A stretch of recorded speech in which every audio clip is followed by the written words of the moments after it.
If you're like most home bakers, you've probably been in this situation. You wake up nice and early, ready for a day of baking, get out your carefully curated sourdough starter, and spend all day mixing, folding, and shaping your dough, and so far, everything's going great. You throw your loaf in the oven and come back 20 minutes later, expecting to find your perfectly risen loaf. You remove the lid, and bam! It's still flat as a pancake. That lack of oven spring is one of the most frustrating things that can happen in sourdough baking, but it's definitely not an uncommon issue, and there's plenty of things you can do to fix it. So today, we're gonna talk about that.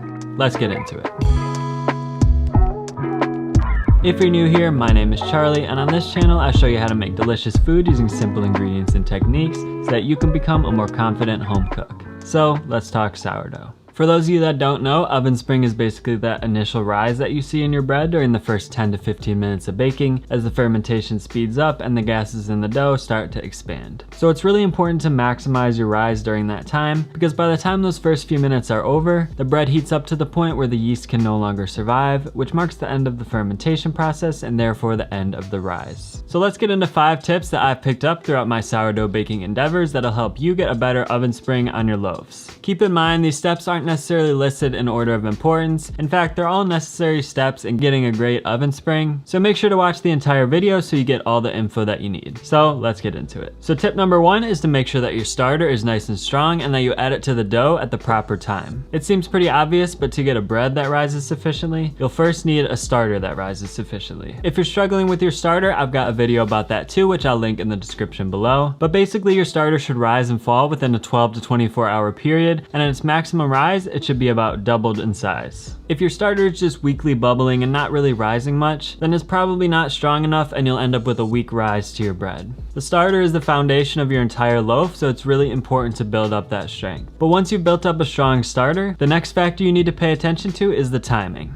The best time to mix your starter into your dough is when it's achieved its maximum rise and is just starting to fall, because that's when the yeast activity is going to be at its maximum. So like I said, the starter should be at least doubled in size at that point, and it should also pass the float test, which indicates that it's nice and aerated. For me, this usually happens about 12 hours after I mix my levain, but your timing will depend on your particular environment and the feeding ratios that you're using. So now let's move on to tip number 2, which is the shaping. Proper shaping is crucial for developing tension on the dough's outer surface, which will help the loaf rise up rather than spreading out. So learning to shape a high hydration dough like sourdough does take a bit of practice, but there's a few things you can do to make it a little bit easier. The first is just making sure that you have a nice large work surface with plenty of space, and that you're using the proper technique, scraping the dough from the side as you rotate it 90 degrees and scrape it back toward yourself. And the next factor is proper use of flour. So you want to make sure that the top of the loaf is sufficiently floured, and you can also feel free to flour your hands and your bench scraper as necessary to make sure they don't stick, but you want to leave your actual work surface and the bottom of the loaf as unfloured as possible so that it can pick up traction as you scrape it along your surface. And then the last factor is to make sure not to overshape the dough. You may think that the tighter you shape the loaf, the better it's going to end up, but it is actually possible to shape it too tightly, which will cause the surface to tear. Here you can see a loaf that I totally overshaped right next to a well-shaped loaf, and it's easy to see that the overshaped loaf completely lost its structure. So really just a few good turns to develop some tension is all you need.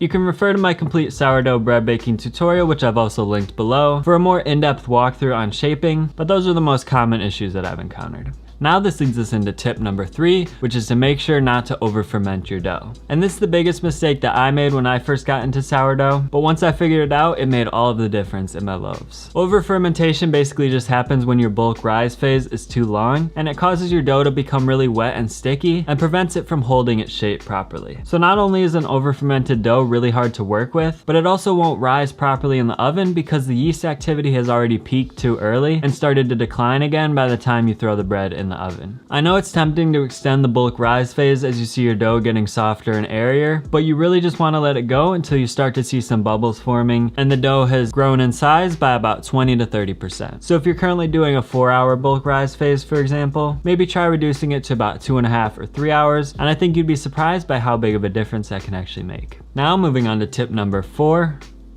which is to score your loaves properly. A good score will allow the steam and other gases to escape through the top of the loaf, which will lead to a nice clean rise, and it'll also give your loaf a good ear, which is that little flap of dough that springs up as it bakes and gets nice and charred. If you don't score the loaf, the gases will just try to escape wherever they can, causing your loaf to burst in unexpected places, and sometimes causing big air bubbles to form inside of the loaf. So it's definitely not a step that you want to skip. Really, the main two things to consider when scoring are 1, to score the loaf deep enough, so I'd recommend about 1/2 inch to 1 inch deep, and then 2, to score at a slight angle rather than directly perpendicular to the loaf, and you want to score in one smooth, swift motion. So having a sharp razor definitely helps with this. As you get more advanced, you could try out some fancier scoring patterns, but really one single slash right down the middle will make all of the difference in allowing the gases to escape properly, leading to a better oven spring. Now finally, tip number 5 for achieving a perfect oven spring is to create steam in your oven during the first few minutes of baking. This steam helps the crust to remain soft for longer,